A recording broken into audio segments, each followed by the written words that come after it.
only on getting accepted, better? Okay. Not only in getting accepted to this, what is truly an amazing program, but also for choosing this particular profession. You've been given an opportunity to enter what I consider it's an absolutely extraordinary field. And I'm going to spend a couple of minutes chatting with you about why the work that we do is so incredibly important, the responsibility that comes with that, and I hope to give you a few nuggets of advice that will help you along your journey. I want to start by saying mental health is everything. Now, I don't say that to be dramatic. It sounds a bit, but it's not literally the only thing that matters, but because mental health influences virtually everything else in life and how it is experienced. Mental health affects how people experience themselves. It influences how they see themselves, what they believe they are capable of, the choices they make, what they choose to pursue, what they avoid, how they respond to adversity, and whether or not they fully engage in their lives. And importantly, how they feel while they're living those lives. Mental health affects relationships. Who people choose, what they tolerate, how they communicate, how they manage conflict, how they give and receive love, and how they treat the people around them. Mental health affects work and contribution. It influences what people believe they can achieve, the opportunities that they pursue, whether or not they continue to persist after setbacks, whether they do their work with enthusiasm or whether they are disengaged, whether they pursue excellence or whether they experience meaning and satisfaction in the work that they do.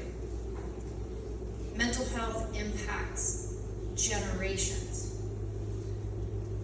If the people we help become parents, it extends to others. It makes a difference in how their children learn to understand themselves, what they pursue, the decisions they make, how they love, how resilient they are.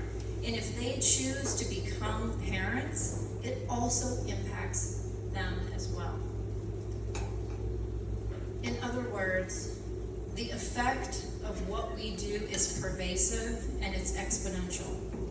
And we may not get to see how far it ripples. We may treat one person, but rarely do we only affect one person. So again, I'll say to you, mental health is everything. And if we have that kind of reach, then we have an enormous responsibility to do it well. So if the importance of our work creates that responsibility, it creates a responsibility of excellence. And excellence is not about prestige. It's not about being perfect. It's not about collecting credentials. It's not even primarily about achievement at all. It's about recognizing that people are trusting us with some of the most important aspects of their lives. We owe them our best. So listen, graduate school can easily become a checklist. Courses, papers, tests, practicum hours, dissertation, internship, competencies. All of those things, absolutely, they're important. But don't confuse completing the requirements of becoming a psychologist with becoming an excellent psychologist. So become immersed in psychology.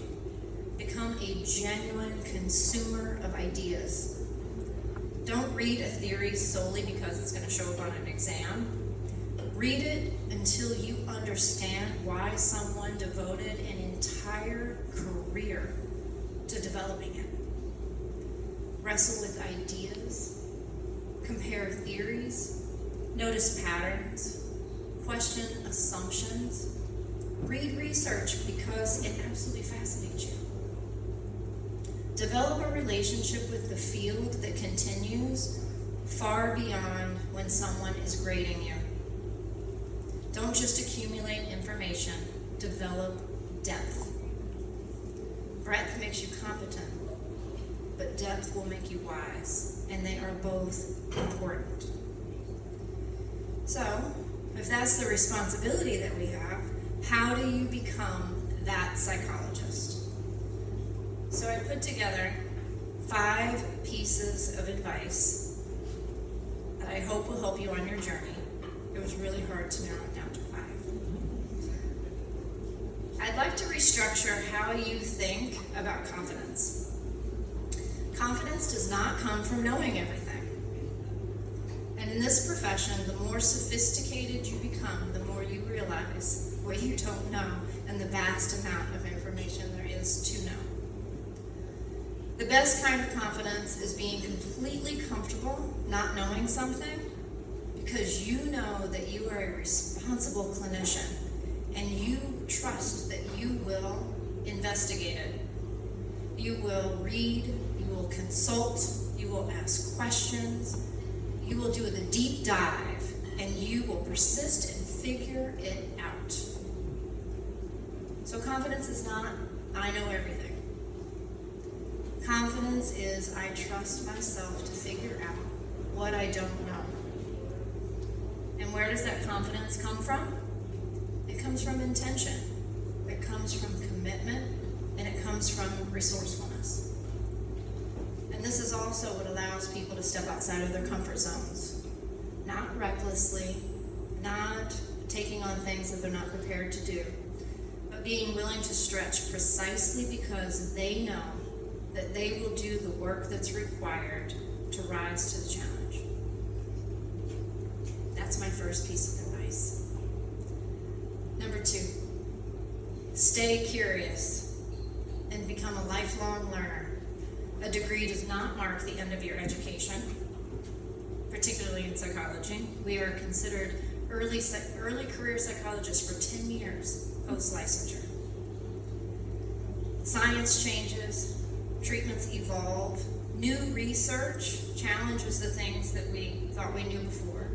Populations change, culture changes, and our own understanding deepens as we become more seasoned. So my advice to you is to remain a student forever, and don't do it begrudgingly, do it joyfully. Become someone who genuinely likes knowing more today than you knew yesterday. Always asking questions like why, how do we know that, what else might explain this, what theory will help me better understand this, and what does the evidence actually say, and what might I be missing? The moment someone believes that there is nothing left for them to learn is probably the moment that their excellence begins to diminish. Okay, you ready for number 3? Okay. Use AI to enhance your thinking and not to replace it. AI can either expand intellectual development or it can truncate it, depending on how you decide to use it. Don't say, I don't need to read this book, I'll just get ChatGPT to give me a summary of it. Instead, read Rogers, read Beck, read Linehan, read Hayes. Understand them for yourself. Then use AI to think with you. Put it into voice conversation mode. Ask it things like, challenge my understanding on this theory. I want you to compare, I want you to conceptualize this differently. What would Skinner or Freud or Ellis say about this? Ask it, what assumptions am I making? Show me the tension between these perspectives. Use AI to expand your thinking, not to outsource it. Number 4, practice what you preach so that you can be genuine. Carl Rogers stated several conditions of effective therapy. 3 of them commonly come up: unconditional positive regard, empathy, and congruence. In other words, genuineness, which means be authentic and don't hide behind a professional facade. We spend our careers asking people to do things that are very difficult. We ask them to examine themselves. We ask them to accept feedback, to tolerate discomfort, to change behavior that is entrenched. We ask them to be vulnerable. We ask them to practice mindfulness. And we ask them to accept things that they can't change. We have to be willing to do those things ourselves. So I invite you to examine your own biases, recognize your emotional reactions, notice defensiveness when it pops up, seek supervision and consultation, listen when someone gives you feedback, continue your own psychological growth, because you are the instrument through which psychological treatment is being delivered. Tune your instrument. Knowledge matters, technique matters, and evidence matters, but so does whether the human being sitting across from you experiences you as genuine. There's a difference between performing the role of a psychologist and showing up authentically as one.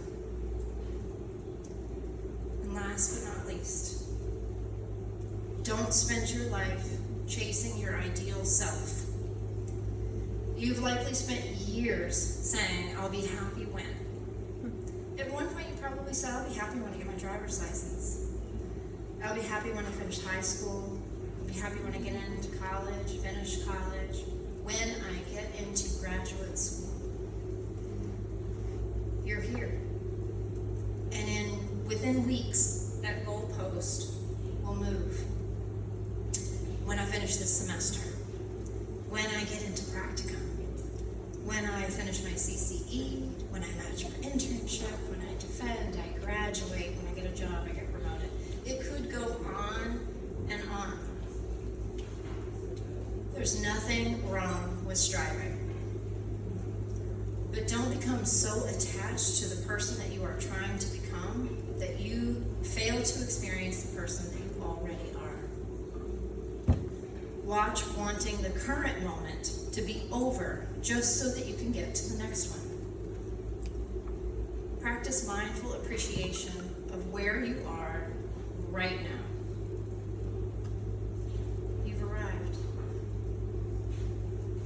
You're sitting at a room where something you once worked extraordinarily hard simply to reach. You're here. So remember that, enjoy it, and when you are sitting in a classroom, don't wish for the class to be over. Relish being in the room. 5 years from now, many of you will look upon this experience in graduate school with enormous affection. Don't wait 5 years to appreciate it. Have goals, strive, and grow, but notice life while it's happening. Enjoy the process of becoming. So again, I want to congratulate you. Welcome to what I believe arguably is the most valuable and meaningful of professions.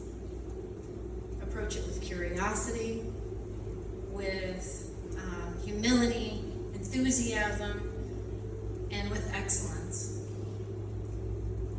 Never stop learning, never stop growing. Don't forget to enjoy the extraordinary journey that you are beginning today. And I hope you come to love this field and the meaning and the privilege of doing this work as much as I do. Thank you.